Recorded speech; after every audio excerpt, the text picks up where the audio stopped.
Today I'd like to present a video entitled 7 Keys to Learning How to Empathize. Empathy is a real problem these days for marriages, for relationships, in politics, and in lots of areas of our society. I work primarily with marriages and couples, and I also work with families and helping people to grow within their family of origins so that they can be healthier, happier people. This video came out of a need that I saw in individuals who struggled with the skill of empathy. I work with a lot of folks who are adult children of dysfunctional families, and empathy is a real problem. Many times individuals have not had the experience of empathy in their lives and have difficulties practicing it in their relationships. It does not come naturally. Well, let me share, what is empathy? Empathy is the ability to feel and share another person's emotions. I mean that in a healthy way. I think many times codependents are overly fused with other people and feel into and share into other people's emotions and feelings. The problem is they're not aware of their own, and that ends up being hyper empathizing with a very low ability to be aware and express your own emotions, creating a problem we call codependency. Empathy is a healthy ability to feel and share another person's emotions while being a self and being a healthy you. Some believe that empathy involves the ability to match another's emotions, while others believe that empathy involves being tender-hearted towards another person. There are a number of definitions regarding empathy, but empathy is very important for communication, and particularly for relationship communication. Since empathy involves understanding and sharing emotional states of other people, this skill is essential for healthy and happy marriages with less conflict. Well, first of all, I wanted to share, why is empathy or empathizing so hard? These reasons are the most common that I have found. People have trouble empathizing because they feel, if I empathize, I feel I become vulnerable. If I take your side or understanding your side, it makes me far too vulnerable. And so I stay on my side, working hard not to empathize. Second, if I empathize, it weakens my position because it proves that I agree with you. Many people see empathy as a sign of agreement. Again, if I understand your thoughts, understand your feelings, and share and understand what's going on with you emotionally, I therefore must agree with you. So since I cannot agree with you, because I may not agree with you, then I don't empathize. Because that would make me too vulnerable, that would also give up my position or my beliefs. Some believe that empathy is an expression of personal weakness. If I don't stay strong in my position, which means not empathizing with you, then I am being weak. If I empathize with someone, I am somehow being soft or weak in the relationship. Another reason why I think empathizing can be so difficult, particularly in marriage relationships, if I empathize with you, I will have to deal with my fears. Because one problem I might have is that if I shared your belief, understood your emotions, it might tap into fears, struggles, feelings that I don't wish to tap into. So I do not empathize. Again, it's too threatening to empathize, so we don't. Another reason, if I empathize, it would be too intimate, and I am allergic to intimacy. A lot of folks have grown up with an allergy to an allergy to intimacy, and as a result, they cannot empathize because it would make a couple or them in the relationship become too close, too real. And empathy has a way of warming up a relationship, bringing two people together when you empathize, and that just may be too much intimacy. And their allergy to intimacy is just too great, so I just can't empathize. What are some of the things that get in the way of empathy? I think having a past experience of hardly ever being empathized with. Folks who grew up in their family of origin and there was very little empathy going on, especially in dysfunctional families, they had little modeling or experience for empathy. So they just really don't know how to do it. They haven't seen it work. They haven't seen how healthy and helpful and warm it feels. And so they just don't have that experience. Some have never learned how to empathize. They weren't taught how do you empathize. Parents didn't say, now when your friend was doing that, let me tell you what you might do, or let me share with you how they might have been thinking or feeling. Parents having not taught that, then the child doesn't learn that as readily. So they have never learned how to empathize, and maybe not even know how to do it. Past abuse can get in the way of empathy. Depression can get in the way of empathy. Counterdependency gets in the way of empathy. Again, if I tend towards a more narcissistic way of looking at the world, it's me-centered, then I have a hard time kind of understanding your part of the world. Because basically my world is what matters, not yours. And that's counterdependency or narcissism. Mood disorders can cause real problems for intimacy because often folks with mood disorders or depression and such, they don't have the insight to do that. Too much anxiety can create difficulties for empathy. Growing up feeling unlovable, growing up feeling unforgivable. If we don't feel lovable and we don't feel forgivable, it is very difficult to empathize with other people. It is just too painful to do that. So let me talk about how can we learn how to empathize. Empathy is not difficult, it just takes practice.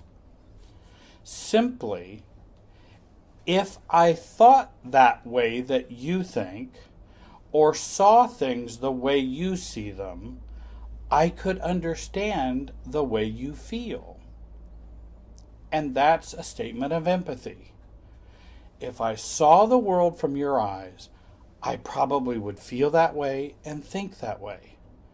That's empathizing. So what are 7 keys to empathizing? The first key is you got to choose to want to. If you don't want to, you're not going to do it. So we have to choose to will ourselves to be empathetic and to empathize more with those around us or our spouse. Second of all, bracket your thoughts, feelings, and conclusions or arguments and set them on the shelf temporarily. This may not be easy. If we've had a lot of trouble with enmeshment, fusion, dysfunction, it's kind of hard to step outside our own conclusions, thoughts, and feelings.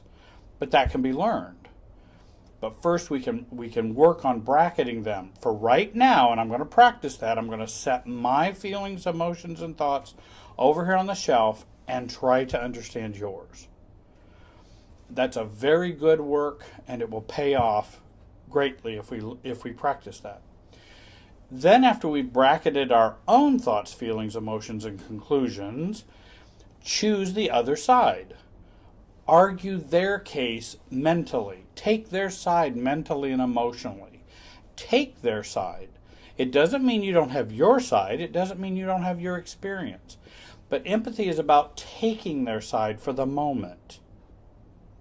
Fourthly, learn how to listen or practice active listening. Listen for their feelings and how it would connect to their logic, and how their feelings would connect to their thoughts. In other words, if you thought I was trying to hurt you, then I could understand why you might feel hurt. Now, that doesn't mean I was trying to hurt you, but I can understand if you thought that, I can understand how you could feel this. And again, that's empathy. I'm feeling into your experience. Fifthly, examine where you learned not to empathize. Do your family of origin work of recovery. That will help you with empathy. Sixth, deal with your anger, resentment, hurt, feelings of betrayal, and look for emotional triangles. Me, them, and them, or it. We often get involved in emotional triangles, which makes it much more difficult for us to empathize. But if we deal with our anger, our resentment, it allows us to empathize with others more. And again, the more we hurt, the less we feel good about ourselves, the more difficult it is to feel into and care about the thoughts and feelings of others. In other words, our bucket is empty. How am I going to hear your bucket or even understand your bucket? So we have to deal with our bucket first so I can empathize more. Seventh, think counterintuitively. In other words, what is not logical or rational or follows in a logical way for your way of thinking. Don't think about how you think and feel. Think about the opposite. In other words, if I'm thinking, well, I didn't try to hurt them, why would they feel hurt? I wasn't trying to hurt them at all. I can't even imagine that. Counterintuitive thinking and feeling would be, if I were to think I was being hurt, then I could understand how I might feel hurt. That's counterintuitive to the way you are thinking and feeling. Because you're thinking and feeling, I absolutely did not hurt them and wouldn't, and that's just nutty. But that's not empathy. Empathy requires us to see it from their eyes, to stand in their shoes, and to feel it from their, and to see the movie from their seat in the movie house, not from our seat. And again, just because I empathize doesn't mean I agree. Because I can say, if you thought I was hurting you, I can understand why you might feel hurt. Whereas I know inside that there was no desire or intention for me to do that at all. So I still hold my position and conclusions, but I'm putting those in abeyance. I'm setting them aside while I'm caring about you and how you see the world. That's empathy. I want to share with you a good website if you want a resource. There's a great one by Peter Garriott. I'm not sure how to say his name. He's a social worker from Portland, Oregon, and it's called Break the Cycle. And I think he's got some really good tips and helps regarding empathizing. And you might go to his website and it could be of help to you. I hope you've enjoyed the video today. I hope you'll join our website, YouTube website, and give me a call if I can be of help. I do in-office and online therapy. Watch my other free videos, and I want to thank you for listening. Have a great day.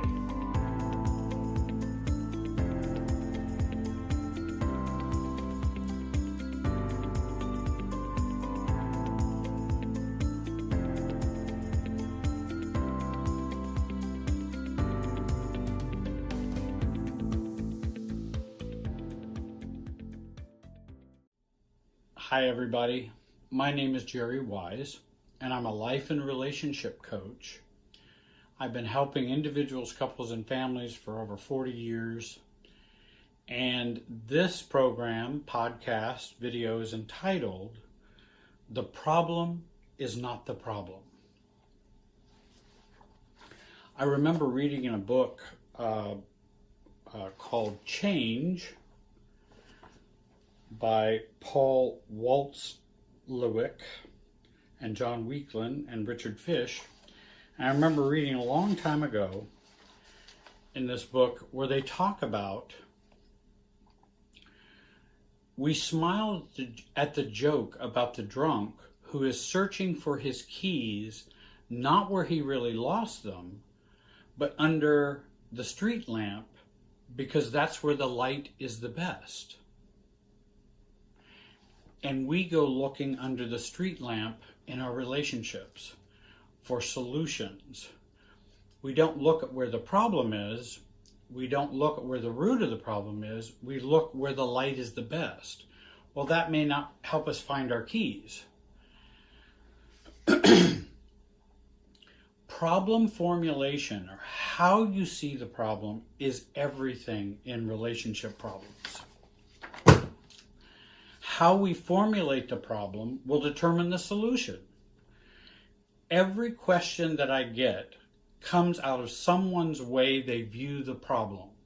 So in the question that you ask, or any question you ask, is a tell about how the problem is formulated. And the problem is not the problem. What is said and done is not what's going on. We tend to see people rather than patterns as a problem. We tend to see the content, not the process of what's going on. And then we try to solve our relationship system problems, marriages, friendships, work relationships. Learning how not to look at the magician is the way to see what's going on in a magic show. Don't look where the magician wants you to look, because that will keep up the game, and it will keep up the magic. When the magician says, when magician is making a point about this, he may be doing something down here so that the magic can happen. He redirects your looking. Well, that's what happens to us in relationships as well.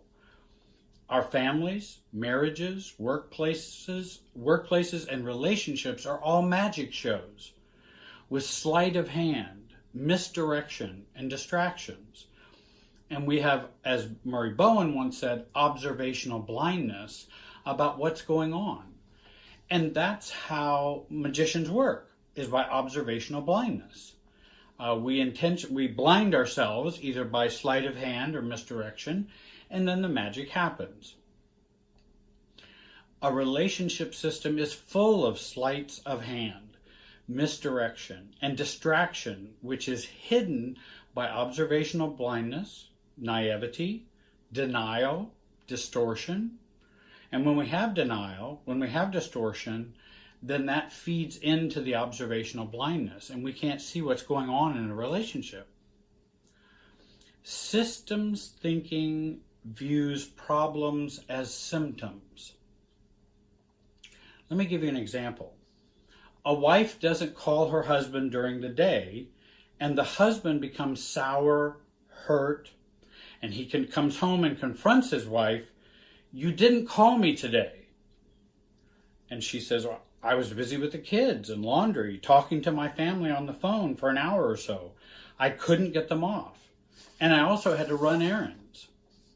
"Well, you never seem like you care about me. I call you lots," he says. "You always seem to choose your family over me. I don't even know why I keep trying. It's just hopeless. You're just hopeless." She says, "Well, why do you always put me down? You act just like your father when you do that." And he says, "Well, if you wouldn't spend so much time calling your family, maybe you would think about me." And now we have an observational blindness relationship argument. If I ask her what the problem was, what would she answer? "My husband is always critical and I can never do anything right. He just expects too much of me. He would answer, my wife never reaches out to me. I don't feel like she even cares. I've asked her and asked her if she could just make a call and see how I'm doing. She doesn't treat me as though I'm even special to her at all. This is what I would call linear thinking, only looking at the surface and a simple cause and effect thinking, not a zooming out thinking, which comes with maturity and self-differentiation. How is their problem formulated? Blaming, looking outwards. For them, the problem is the problem. For her, the problem is him. For him, the problem is her. George Berkeley, a philosopher once, an author from the 1700s, said, oftentimes we first raise the dust and then we claim we cannot see. Both husband and wife here are raising the dust and then cannot see. The couple will ask themselves, why does he or she do that? They may even ask, why do I do that? Or why do I get reactive? I don't know, but it's because she's making me or he's making me. But often they come up empty. Albert Einstein once said, we cannot solve our problems with the same thinking we used when creating them. And he was very wise in that perspective. Maturity, self-differentiation, allows you to use a new thinking rather than an old thinking. Family systems thinking also helps us to think, in a new way. The couple is not seeing how they function in their marriage and how they are suffering in the same way as they did growing up. They are still entranced and blinded by their family of origin functioning within them. We tend to get in a trance or hypnotized by our family of origin and imprinted, and therefore many other relationships in our lives. This is what I call the family trance. Well, couples can have trances too. The couple trance. The couple cannot see what their problems are since they are stuck in their family trance. I also believe they have a self-knowledge problem and an allergy to intimacy. And neither of them see that. They just see what they're doing wrong, and he sees what she's doing wrong, and she sees what he's doing wrong. When someone comes to me for help, I want to look beyond the problems and look away from the problems. Because if I look away from the complaint, the content, and the symptom, that can be very, very healing and insightful. It is not that content doesn't matter. The problem or argument they're having does matter, but it is symptomatic. It's not at the root of why they're having this argument. The real deeper problems or root problems are his neediness and triangle thinking and feeling. His false expectations that if his wife did what he wanted, it would fix or help him. And he would be made to feel more special. He is truly upset over never feeling special or wanted. This gets overlaid onto the marriage. The husband has an empty bucket syndrome, a bucket with holes in it from growing up. But he wants his wife to fill that. And why isn't she doing it? Because we're married, aren't we? And I show her all of these things. She should be showing me all these things. I treat her special, so she should be treating me special.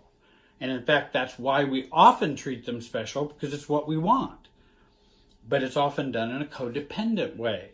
In other words, I'm doing it to get, because I need you to fill my bucket. Her problems are not that he is always so critical, but that his criticalness triggers her unresolved family issues of always being criticized and never being able to do enough, which is why she spends so much time on the phone with her family to get their love and acceptance. She does it so much with her family, she has little left to give her needy husband and then resents him for it. And then they argue out of these boxes they live in. The boxes they live in, they just argue out of them. And they out of those boxes. And they cannot get out. The real problem in their response to the problem, the real problem is their response to the problem, not the problem and their limited problem formulation, how they see it. This is how I would understand the problem in a role play. And I'll try to help the wife self-differentiate. A wife doesn't call her husband during the day, and the husband becomes sour and hurt. He confronts his wife. You didn't call me today. The wife, instead of defending herself and feeling and re-engaging those feelings of family of origin that she has, of never being able to do enough, and by recognizing that, she then might be able to say, well, Bob, does that bother you? Rather than, I'm the cause, does that bother you? Well, you never seem like you care about me. I call you lots, he says. You always seem close to your family over me. I don't even know why I keep trying. It's hopeless. Bob's neediness is coming out from his family of origin as it operates inside him. And the wife responds, I know you have said many times you would like me to call you, but I struggle with that request. Do you not think I care about you? Instead of, why do you always put me down? Da, da, da, da. And then the husband, of course, in his response, well, if you wouldn't spend so much time calling your family, maybe you would think about me. And she tells her husband, I don't think it's my relationship with my family that is the problem. I think it's how you feel about how I feel about you. Maybe I could find some other ways to show this to you. I'm not simply trying to get the couple to have some insight, because it's not simply insight that helps, though that helps. But I want to resolve the issues, for example, that would make it hard for the wife to give those responses. So as we do the role play, why would that be hard for you, Mary, to give those responses? And that would bring up her issues from family of origin. If I did the same thing with the husband and his responses, he would then become more enlightened about what are the struggles that he's having inside. And they're not exactly because of Mary. Looking at your issues and looking at the issues you bring to the relationship and focus on your own functioning will help clarify and resolve and heal a relationship. The problem is not the problem. I hope you'll listen to more of my videos. I have a May 30th, 2020 workshop coming up. I'd like you to join. I hope you'll listen to this also on my podcast on Spotify, iTunes, Apple Music, and all the other major streaming apps. And please subscribe to this channel. You can also click the bell next to subscribe so that every time I put out a new video, you'll be notified of that. Also, my own music is on Anchor FM or Spotify as well. You can find it under my name. There's still time to register for the workshop. Go to my website and sign up. And I appreciate you watching today, and I hope you have a great day.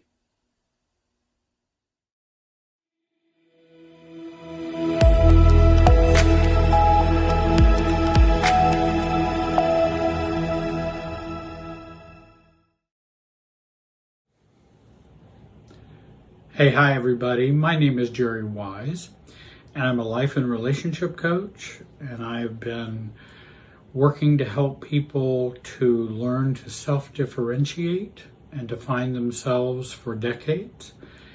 And this video is entitled, Stop Letting Others Define You. I hope you'll subscribe, like, comment, and join and support this channel so that more free videos can come your way. Don Miguel Ruiz, who wrote the book, The Four Agreements, he says there's a huge amount of freedom that comes to you when you take nothing personally. No one, as I believe, has the responsibility to define you or to define us. No one has that responsibility. That's our responsibility. Ruiz writes further, nothing others do is because of you, and that what others say and do is a projection of their own reality, their own dream. When you are immune to the opinions and actions of others, you won't be the victim of needless suffering. I love that quote.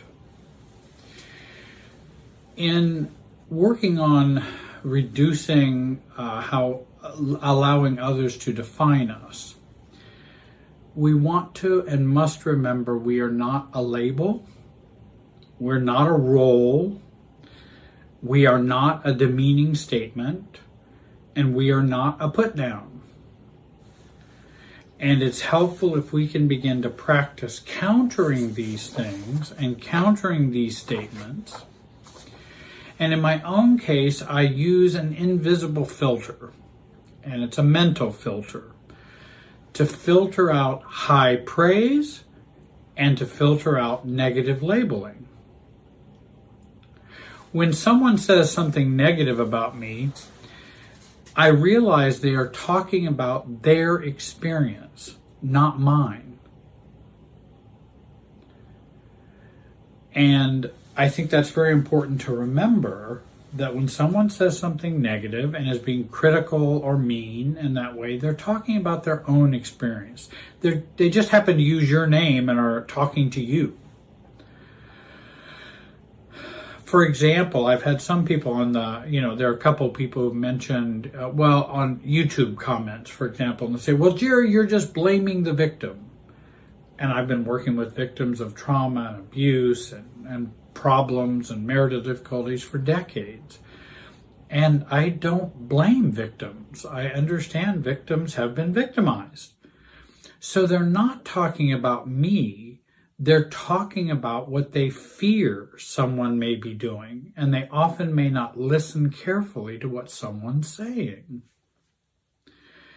And also there are many ways to look at a problem, and you can look at it different ways and not intend or choose or be doing the blaming of a victim.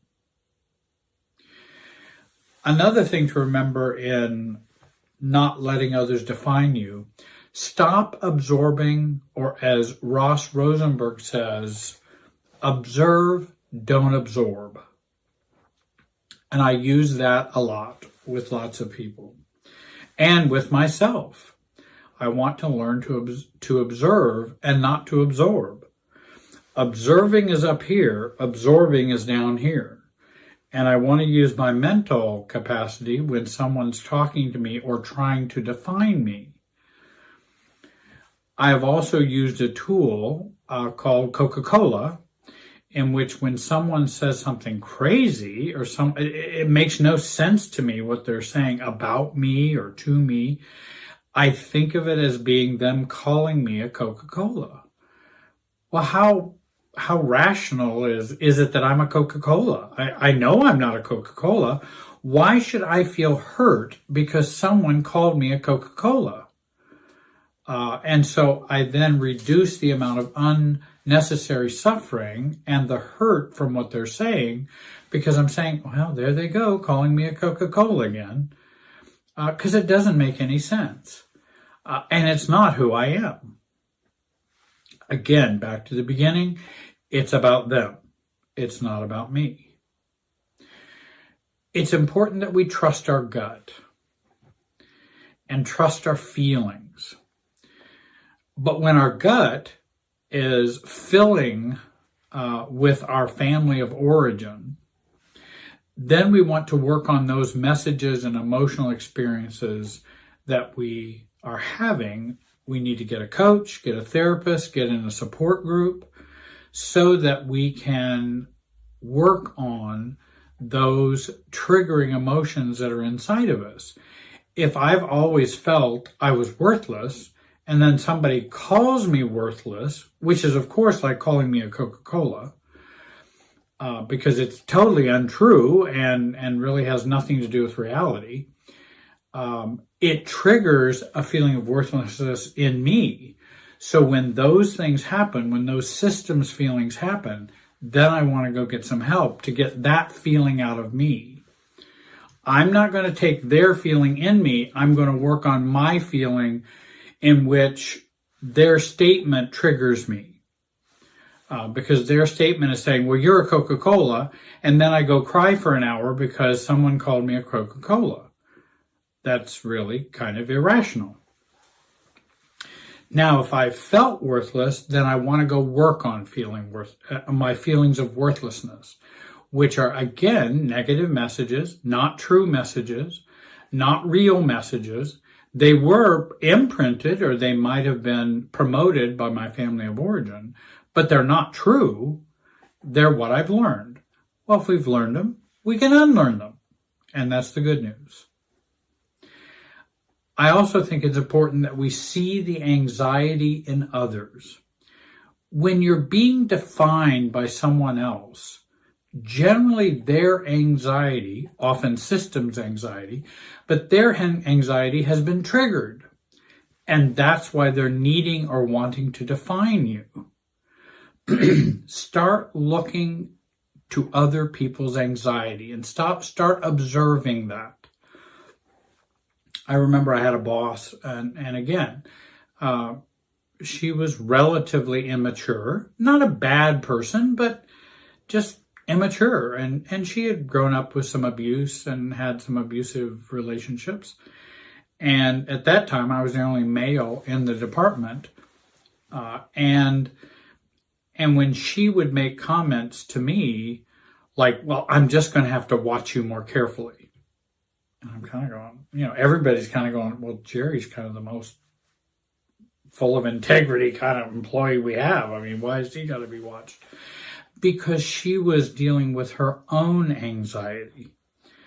And I also noticed that her anxiety was triggered when she would say things like that. That would help me to calm down if I could understand her anxiety has been triggered. Then I know to watch out for what's going to be said and not take it to heart and not take it as a real critique. One of the primary ways to reduce absorption, and I said observe, don't absorb. One of the primary ways to reduce absorption is to practice reducing your anxiety, working to stay calm, stay in your head if necessary, and avoid as much as possible the overwhelming feelings. This takes practice. I understand that. Everything I teach and everything I talk about are things I've had to go through, endure, learn, and I still am learning them. I haven't arrived. I'm still learning these things. We may still feel anxious, but focus on your thinking process. Just because I'm anxious doesn't mean I can't try to work on focusing on my thinking process. What they're saying, they're highly anxious and triggered. They're saying these things to define me, and I must not take them as serious. And that they are not truly a definition of me. They are coming out of their anxiety.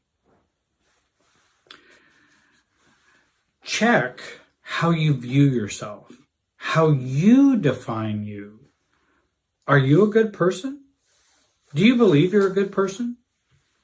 Do you believe you're a loving person, a caring person, a generous person? I didn't say, are you a perfectly good person? I didn't say you are a perfectly generous person.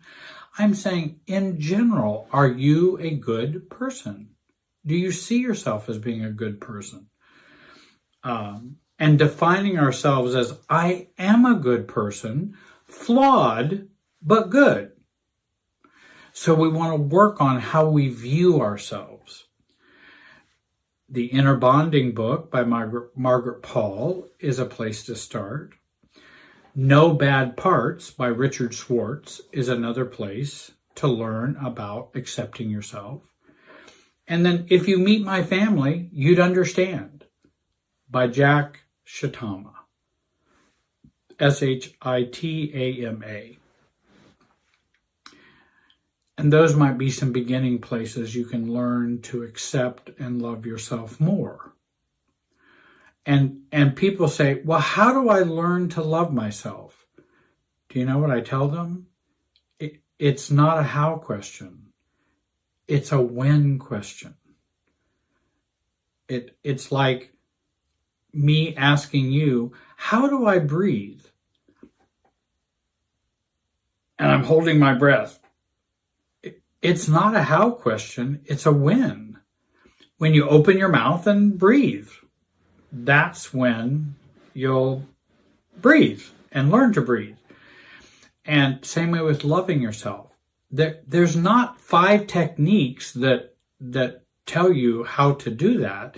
There are things that might be fruits of that or evidence of you loving yourself. But loving yourself is a choice. Loving you is a choice whenever you're ready to make it. Whenever you're ready to do that. Now, you might fall back and not be loving yourself as much. Then you choose again. And we keep choosing and keep choosing, especially if we grew up in a dysfunctional family where we didn't feel loved. Now you're the parent for you as an adult. Not your family of origin, but you. Always remember when others are trying to define you, always remember they don't know you like you know you. They don't know you like you know you. In fact, nobody knows you like you know you. No one has fully walked in your shoes for the last many decades. And we always tend to think people can just know us. And there are many times that people will come in, and when I was in practice in marriage and family therapy, they would come in and they would think I have X-ray vision, or I can know them better than they know themselves. And it's kind of like, gosh, that's a superpower I don't have. Now, certainly I've learned some things. I can take some cues and kind of get some ideas, but I'm not in somebody's body. I don't know them. They've been with themselves for a long time. And so I want to be real careful about, what I say, what judgments I make, what conclusions I come to. I want to have them participating in that rather than me defining them. I can just tell you're a mean person. I don't know. I don't know all that's going on inside of them. Maybe they're a traumatized person, not a mean person. They're mean on the outside, traumatized on the inside. No one has fully walked in your shoes. So when people go to define you, always remember, I hear what you're saying, but that's not me. And that's not all of me. And in fact, I'm not even sure it's any of me. And then I've had, people will say, let's say we have a situation in which we get triggered and then we avoid. And then you'll be blamed or labeled or criticized or defined as, well, you're just an avoider. No, I'm not an avoider. That is what I use when I get triggered and I am in a survival mode, or I don't know how to handle it any other way. That's different than I am just an avoider. So others don't know. They just see a snippet of your behavior and then want to define you. Don't accept that. Blaming is a form of defining others. We want to avoid blaming others. We want to ignore the blaming we get as well. And that blaming is often an emotional triangle between the other person, an issue they're having, and you. And you get pulled into by being the cause or the blame for this. And blaming is a form of defining of you. And I want to reject that. Someone clearly can talk to me out of concern or desire to, hey, Jerry, you had done something that hurt my feelings. But that's them talking about them. And then I realize, I think I did hurt their feelings. That wasn't a very kind thing to say. Versus being blamed. Because again, everyone wants to blame others for their feelings, their actions. And I want to learn to begin to reject that and reject that notion. Well, you're just hurting me. No, I may be doing something that's triggering your hurt, but I'm not trying to hurt you. I want to have that clarity, and that takes a while to learn that. Shoulds. That's another way of, shoulds are a way of defining you. Again, others defining you. Push back. These are shaming statements, or at the very least intrusive statements, and not respectful of your boundaries. When someone said, you should have done X, Y, and Z, no, wait, that's, you're not my parent. You're not a judge in a court of law. You're another human being just like I am. And shoulds don't feel good. And shoulds are shaming. Because that meant you messed up, you should have done this. Well, that's that's not helpful, and it's not accurate in terms of defining you. And like so many others, I like to change shoulds into coulds. And maybe I could say, if someone's trying to define me, you should have done this. Well, I guess, Uncle Bob, I guess I can count on you to say how you really feel. Or I remember somebody saying, well, Jerry, you're just fat. I go, well, I guess I can count on you to say how you really feel about me. And again, kind of mean, insensitive, inappropriate, and, well, you should have lost weight. Well, I could have, and the choices I make at the time are based on what I'm feeling, what I'm thinking, what my experience is. I'm glad you had it all, my life all cleared, all lined out for me. And of course, many times, you just go, duh. You should have lost weight, Jerry. Duh. I mean, what's the purpose of you saying that? Other than to define me. And I even there were a couple of people on YouTube back when I weighed more than I weigh now. And they would say, well, I can't listen to someone whose weight is so out of control. And if you're that heavy, then you've got a lot more problems than I have, and I can't listen to your videos. Well, that's interesting. And of course, I would say there are plenty of other YouTube channels that you can listen to. And be careful about your judgments.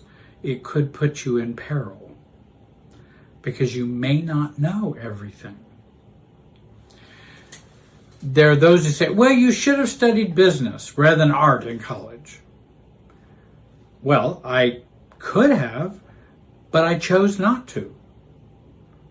Jerry, you should have made this video much shorter. It was too long. Well, I could have, but length is my strength.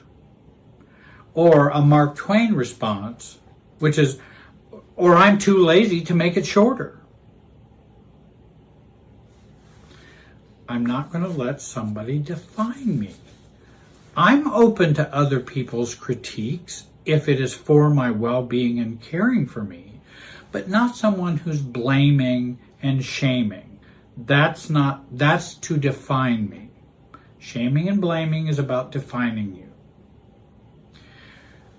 Remember where you end and they begin. Stay on your side of the tennis net. Keep them out of your side of the tennis court. And keep the emotional net between you and them up. And that's appropriate. And that so many times we want to jump over and be in someone else's life, or jump over and they got to be in your life, telling you how to dress and look and what job to have and what color your hair should be and what, and that in my case, Mom would say, when you're going to get a haircut and all kinds of things. It's like, wait a minute, that's for me to decide. Intimacy can include lowering the net some, but only for those trusted and safe relationships in our lives.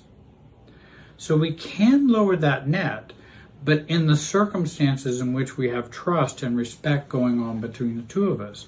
If we don't, my net is up. And in fact, the more disrespectful, the more blaming and shaming they are, the higher the net goes between me and them emotionally. Because they are wanting to define me. Don't give away ownership of your decisions. Own your own decisions, good or bad. I remember I filed for bankruptcy way back in the 1980s. And I did feel some shame over that. It was difficult. I felt guilt. I felt, and it was hard. And there were some people that thought I was wrong for doing that. Well, you should have just paid off all those debts. When actually I did pay off a good number of them, even after bankruptcy. But you shouldn't file bankruptcy. That's not a good thing to do. Well, duh. I know bankruptcy is not a good thing to do. However, when there are no other options and no other choices, then sometimes we land ourselves or have some failure in business or whatever. There's not a lot of remaining options that are available. And so, yes, I could have not filed bankruptcy, but that could have been worse than the bankruptcy itself. So, shoulds to coulds. Don't give away ownership of your decisions. Remember, decisions about your life are for you to make and not others. When they say, well, you shouldn't have filed for bankruptcy, Jerry. Well, I didn't know you were deciding that for me. And you weren't around at that time to give me all of the good counsel you're giving me now, I say in a playful way. Simply put, Jerry, you're making a bad decision. Or you made a bad decision. Well, how do you know I made a bad decision? We didn't even know each other then. And what tells you that I made a bad decision? Have you asked me what has gone into my decision making? Many times others assume your thinking process. They may not know all that was going on for me. Fears, trauma, triggers, and limited and scarcity choices that I was facing. So they don't know all that. They're just going, well, I'm painting the broad brush and going, well, you shouldn't have done that. And, we can also go, well, so what? I'm not the first person to make that decision. I'm not the first person who's ever filed bankruptcy. And it certainly wasn't. Many times people will feel lots of shame and guilt over divorce, for example. And as I've worked with people who have struggled with the difficult decisions about divorce, how painful and difficult it is, I don't have people coming in going, oh, well, I'd like to change wives today. I'd like to change husbands today. That just sounds like a great thing to do. Usually it involves lots of pain, decision-making, heartache, all kinds of things before they come to that decision. And so I like to give them that benefit of the doubt. Also, it's not for me to decide whether they should do that or not. Only I can decide that for myself. An additional point, you are not their burden carrier. You are not others' burden carrier.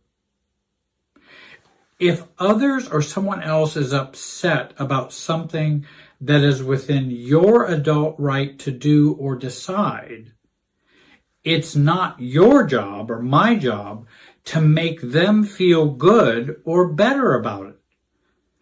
You do not have to carry their burden of upsetness. Just like if somebody says, well, I'd never file bankruptcy. Why did you do that? That's pretty upsetting that you just took a cheap way out of whatever. It's like, it's not my burden to make you feel better about my bankruptcy decision. You're going to have to work on feeling better about it or not. That's up to you. But I don't have to make you feel better about it. I really don't. Well, I'm choosing this person to marry. And let's say your parents are just so opposed to that. You're not my burden to carry. This is who I'm choosing. I'm sorry you're upset about it. That's something you'll have to work through. This is who I want to marry. It's not my job to make it all okay for you. That's your job. That's the adult's job. And that's what we do. Do you think I've ever had a friend who married somebody I thought it would be an awful marriage? And I've been wrong before too. I want you to know that. And I've been right.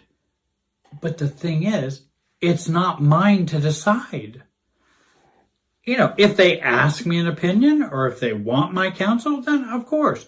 If they don't, it's not mine to decide or to go and tell them, you better not do this. This is going to be terrible. Many times when people have already gotten to that point, it doesn't matter what you say. They're just going to have to learn from going through the experience. Saving others is a difficult thing to do. And from a person who spent a long time trying to save others, I know how difficult that can be. You are not their burden carrier. You are not their child. They are not your creator. We used to have a saying when I was pastoring in a church, maybe some of you recall, God loves you and has a plan for your life. We changed it to playfully, they love you and they have a plan for your life. Well, it sounds like they love you and they have a plan for your life. And they're playing God or they're playing creator because they know best what you should be doing. And we would say that many times. Or I love you and I have a plan for your life. And then we would joke about that. Because I'd say, well, you guys shouldn't be doing that. And I go, oh, I guess I love you and I have a plan for your life. I'm stepping over the tennis net over to your side. And I shouldn't be over there. I have heard Edwin Friedman say to someone who is defining him, Edwin Friedman being the marriage and family therapist, theologian, rabbi, who's a great author and a great marriage and family theoretician and Bowen follower. He says to someone who is defining him, I hear what you're saying. Now let me check with the boss. And I think that's a much better approach than, well, you're not the boss of me. That's more reactive. His was, oh, I hear what you're saying, but I'll check with the boss. And who is the boss? Me. I'm the boss. You're not the boss. Well, you shouldn't buy that car, Jerry. Oh, well, I hear what you're saying. Maybe I have some good reasons for that, but I'll check with the boss. Me. I get to decide it. I'm paying for it. I gotta finance it. It's for me to decide. Stop focusing on their purpose for you. Focus on your own purpose and direction. Here's an important point as well. Remember, don't let people lift you up. You are not your successes or your talents. You are a being, not a doing. Don't absorb the negative or the positive. Janelle Monáe, M-O-N-A-E, writes, don't get high off praises and don't get too low on critiques. And she's right. If you want to work on not getting low on negative messages, work on not getting high on positive ones or overly positive praises. You are not your work. You are not your parenting. You are not your relationships. You are you. Now I want to share a few examples that might be of help to you and maybe some responses. When anxiety is relatively low, it can be up a some, and you're not dealing with a malignant narcissist, I'm not saying these are the responses you want to do, though some people have enough in their relationship where they could even do this to a narcissist. But I'm not recommending that. I would say this is for just good old neurotic, dysfunctional people around you versus the malignant narcissist, let's say.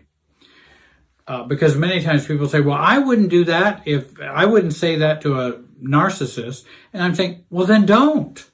I'm not telling anybody to use my examples in an unhealthy way. When someone says, you are lazy, I might respond, it sounds like I'm living up to your expectations. Or I think it's more important that I be lazy so you have something to complain about. So maybe I should be more lazy. You are stupid. Well, I don't think you realize how hard it is to be unstupid. I'm not stupid. I only act that way at times. Or, yeah, I know. We all are. Now let's talk about the upside of the fantasy sides that people will also convey to us. Oh, you're my muse. I hope not. I'll lead you into some very crazy places. Well, gosh, I didn't know you needed one, Mary. Because I don't want to be someone's fantasy or dream. Or, you're the only one that keeps me alive. Oh boy, then we're both in trouble. Keeping me alive is my job. Keeping you alive is your job. So I don't want to take in the high praise. I don't want to take in the negativity. You're such a helpful and good daughter. And many of us might fall for that. Because then, oh good, finally somebody gives me approval. No. Well, Dad, I doubt that. It's just me. And gosh, Mom, sometimes I'm good, sometimes I'm not. Well, you're such a helpful and good daughter. I'm just Jane, Dad, and I wanted to be of help. Or I was glad I could be of help.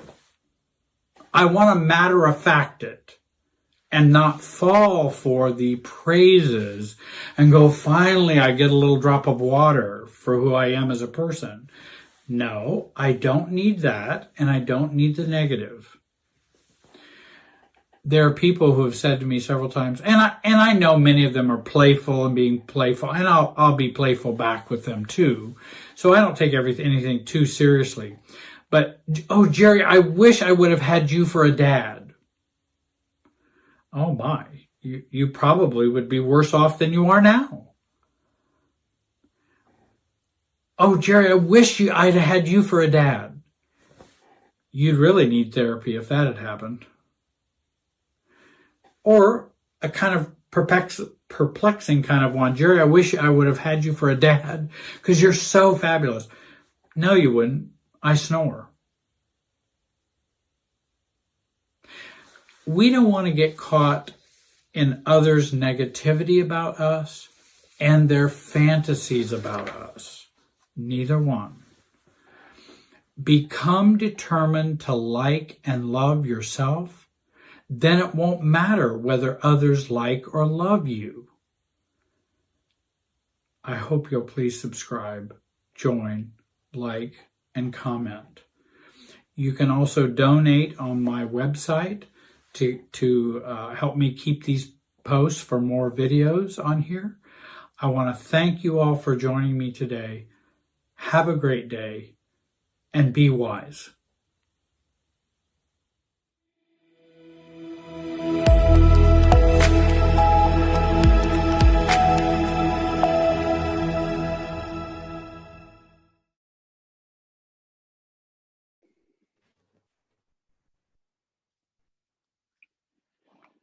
Well, hi, everyone. My name is Jerry Wise. I'm a life and relationship coach. I've been helping people for 40 plus years.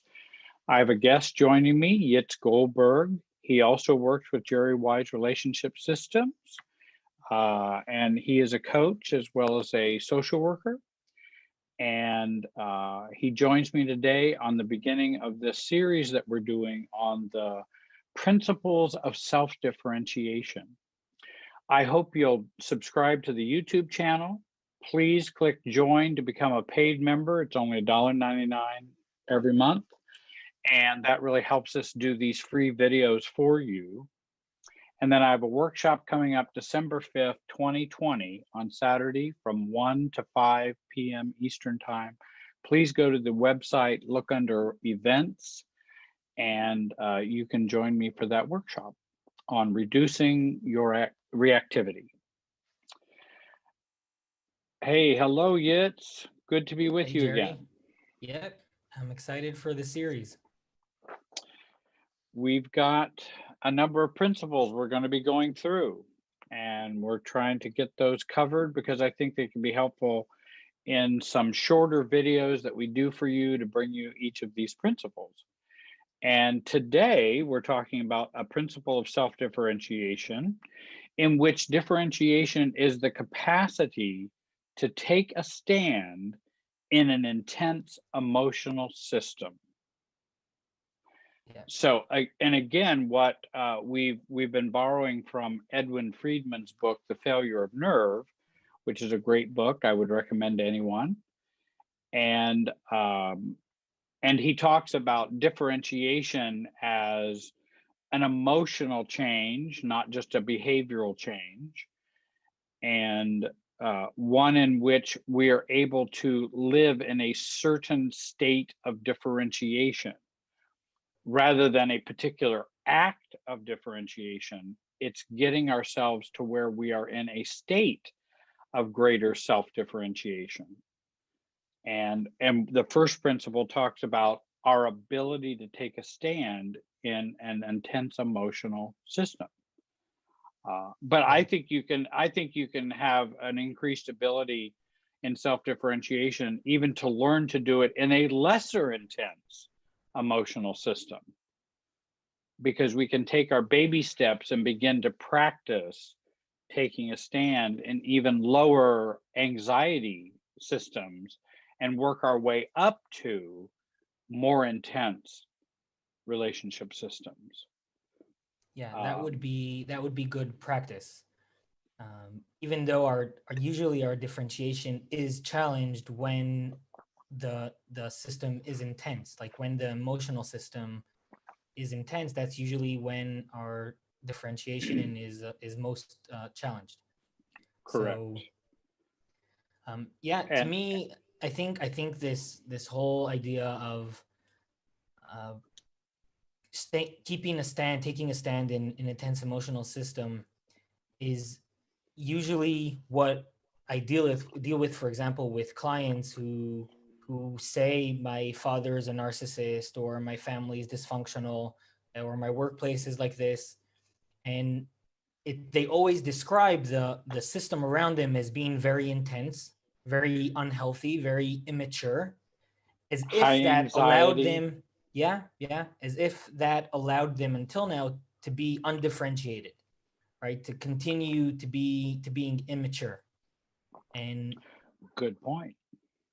yeah, and they could do that, meaning if that's what they want, how they want to live their life, they could do that.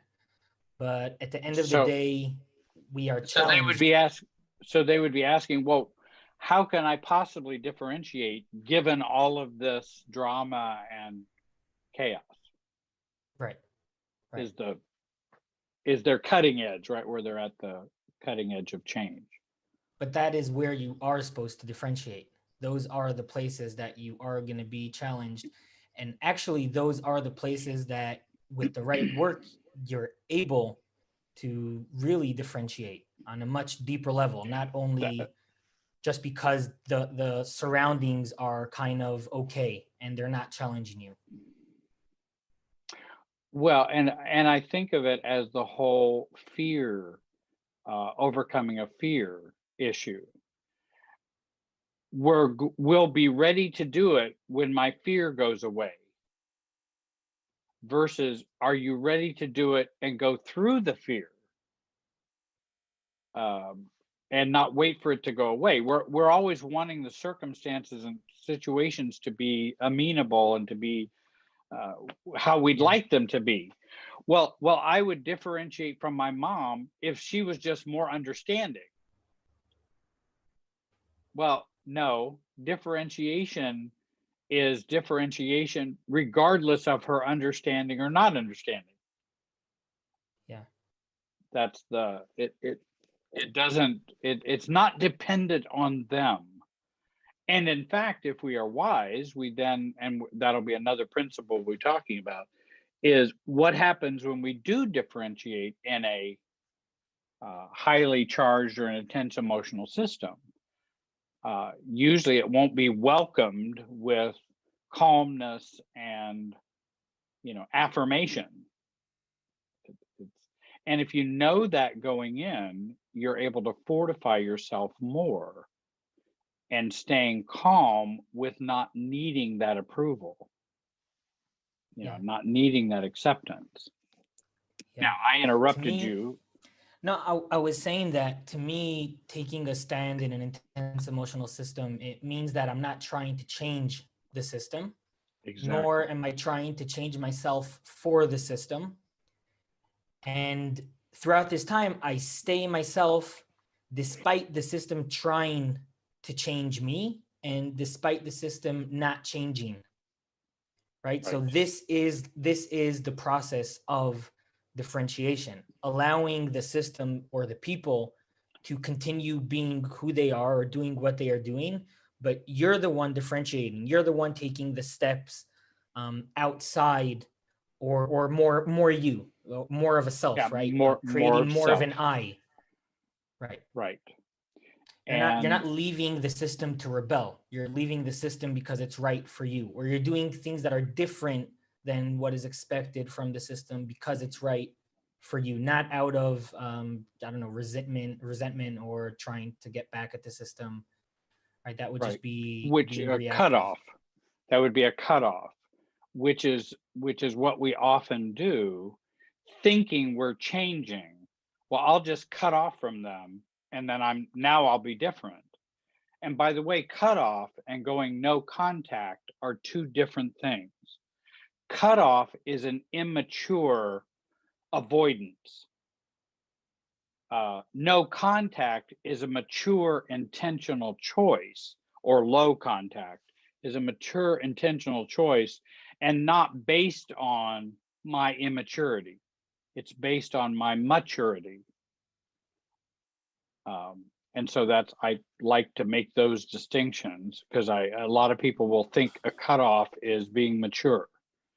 No, Yeah, that's you can't handle the heat in the kitchen, so you get out of the kitchen. rather than taking in a bucket of cold water with ice in it to take care of yourself in a hot kitchen. You know, that's I can take care of myself, and maybe I can even step into the dining room to get out of the hot kitchen, but I'm still talking to the people who are in the kitchen. And so I have connectedness while being myself, my real self. And I realize, and you know, we then there's a whole continuum of problems, from severe narcissists and malignant narcissists to abuse situations to, you know, just good old neurotic families and dysfunctional families. And so one shoe doesn't fit all people, but this work of differentiation is something everyone can do and is important for us to do to grow up and to be mature. Right. Because for one person, staying in contact with an intense system could be the right thing, if that's what they're interested in doing. Mm-hmm. And for another, really going no contact out of a mature kind of state, that would be the right thing for them to do. Jerry, I wanted to ask you, what would you recommend to someone who's in an emotional intense system right now, in a system that's very charged up, a lot of anxiety going on, also from the person himself or herself, and from the family or Yeah. the system? What would you recommend for them? What would you tell them to do that will allow them to kind of see themselves, right? To stay calm inside the system, and yet know what they need to do, like what their next steps are. And of course that's a big question because there's a lot connected to that. Um, but I think I would talk to people about and talk to clients about how, false beliefs, how much we have, or, well, let me talk about enmeshment first. I might talk about enmeshment. How enmeshed are we? Meaning, how much do I need their approval? How much do I need their acceptance? How much do I need to borrow self from them? And if I don't get it, then all is lost and it's a catastrophe, Yeah. because that's going to keep us more reactive and more, and learning to get to the place where we're saying, so what that they reject me? So what? It won't make my pants fall down, is what I use in a silly, trying to be silly or playful, because I want to think about, well, what really would happen if they reject me? Most of the time, we're fearing something that's already happening, but we're fearing it's going to happen. It's already happening, and you're still alive. I mean, you're still, you know, when we say, well, what if my parents reject me? They probably already are. I mean, and you're still hanging in there. And so the catastrophe often does not exist, but we have fear of that. To bring our fears down, working on that enmeshment, and learning to heal some of the wounds and hurt so I can get greater detachment. In other words, if I was wounded or as a child, emotionally or self-esteem wise, then I'll keep going back to try to get something from them that they can't give. And then I'm going to stay in the emotional drama and the highly charged nature of it until I get it. Right. Well, I try to talk about the illogicalness of that, not to shame anyone. That's what we've learned to do. But the point is to help them with the realities of, your parents can't do that anymore. That you don't need your parents for, and I'm just using parents for an example. It could be your ex, it could be your children, it could be your boss, your what. You Yeah. don't need them anymore to be emotionally sound. And if you're looking for them to be that, then you're barking up the wrong tree. You don't need them. It's not necessary. It's bad news, but it's good news. The bad news is, oh, you mean my parents are never going to accept me and love me like I've always wanted? That's bad news. But do you know what? It's good news because your parents can't do that anyway. And I was just talking to some clients, and they were talking about how they were wounded by their parents growing up. Their parents later in life apologized and were remorseful for what they had done. Amazingly, it doesn't heal the wounds. Now, do I think parents should apologize? Absolutely. And I'm glad they were. I think that's a wonderful gift. But if someone else causes me a wound, it's now my responsibility to heal the wound. So it's my wound. It's not theirs. They can't fix that. And if they can come to that understanding, then we end up having more power and more sense of empowerment, where now I can state, I can take a stand, because I'm not dependent on what everyone else has got to give me. I don't know if that No, that was a is good helpful, but answer. Yeah, for sure. That was a good answer. And I think I could even answer myself that I think when someone is in such in a relationship that's intense and very, I don't know, dramatic, a lot of anxiety, then the first thing is awareness of it, and being aware when it becomes intense, in what ways it might be intense. and and I think that part of that awareness is understanding that if you are still in that system, that means parts of you are still interested in being in that system. exactly. And Exactly. And that's needing not that system and needing, needing them. exactly. Yeah, and that's an uncomfortable truth, right? To be able to see that, to be able to feel that, to know that this intensity is driving you crazy, but yet you're still here. So I think the next step after that awareness would be accepting that reality, understanding that Right. that's the system, Right. this is you at this moment. And something that helped me in the past, this is something very practical, is what would I do differently if I bring down my tolerance for this intensity? Exactly. And Right. very often that shows me the way, right? It would show me what behavioral changes I need to make to Right. take What would myself I out do of that differently? intensity. Right. Yeah. No, and those are excellent points. And I wanted to share, we just have a few minutes left. I wanted to share, and I don't want to, if you have more to share, yes, you certainly can. But I think of the gradation of beginning to take a stand in a situation. And take a stand does not mean we have no compromise or we don't negotiate, but taking a stand is not negotiable. In other words, as simple as, hey, your husband says, I want to go out and eat Mexican, but you'd really like to eat Chinese or Asian food tonight. You can take a stand and say, well, I really would enjoy and would like to eat Asian food tonight. I'm feeling that Chinese food.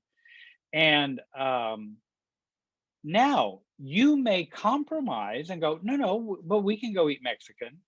But I'm taking a stand as to what I really want. But it doesn't mean I can't. Where the problem comes in is when we haven't, where our self and our preferences are negotiable. And that's where they go, well, where do you want to go eat tonight? I don't know. I'll go wherever you want to eat. Now I'm not taking any stand. There is no self in there. you can take a stand and negotiate. But even if I go to the Mexican restaurant with my husband, let's say, or my partner, and we go to a Mexican restaurant, it doesn't change the fact I wanted to go to an Asian restaurant. That's what I preferred. And I took a stand on that. But I don't need to end the marriage because we're not going to an Asian restaurant tonight. So that's a low level taking a stand. Then I remember, and I think you've maybe seen in some of my videos, where the family prayer, where I was a pastor at the time, I didn't want to continue doing the family prayer at all of our family gatherings. I didn't want to be the anointed or person that I've got to do the prayer every time we're together, and I didn't want to do that. But I knew saying no, there would be some anxiety or awkwardness, because my mom was determined that I should do that. So that's another layer of discomfort. Then I remember when I was a pastor and with a council of bishops in which I was a bishop, and I was telling them how I thought we were not serving those who had depression and mental illnesses and such, and that we needed to use professionals outside the church because we couldn't provide those services, and how much that was heretical to my church, and how I knew they would not be happy with that at all, with my view. And there the anxiety was much higher, and it had to do with my career and my job and what all my other colleagues think about me and support and all kinds of stuff. Well, the anxiety goes up, and can we take a stand in those situations? And so I think we build ourselves to where we can take a stand in intense emotional. I will add on that, and then we could end the video, unless obviously you have anything to add on that. That very often in the beginning when we start, or maybe not even in the beginning, right? Always when we meet a new level of challenging ourselves or taking a stand, then very often the taking a stand could come out a bit more aggressive or less flexible than it would with someone who's built that flexibility and who knows that going to a Chinese restaurant, even though that's not my first priority, is okay, but someone else, that might be their way to take a stand. And that's okay. Like that's part of the process. That's part of the journey of playing around of what feels comfortable for you to be flexible with and what is non-negotiable at all. And when we begin to do the work of self-differentiation and taking a stand, it's no different than when we start being a teenager and start being an adolescent. And we're going to make mistakes. We're going to not say it right. But we're going to practice at getting better at that and getting better at knowing ourselves, to where we end up hopefully becoming calm, thoughtful, emotionally aware adults. And that's our goal that we're heading towards, to where we can take a stand while staying connected to the system. But that takes going through an adolescence where you're going to overdo it, underdo it. You're going to say, well, I didn't state that clear enough. Yeah. Oh, I stated that way too clear. I made it a declaration of independence, and yeah, we start, whenever you try something new, you can overdo it or underdo it. And then you keep learning, and it starts becoming truly you.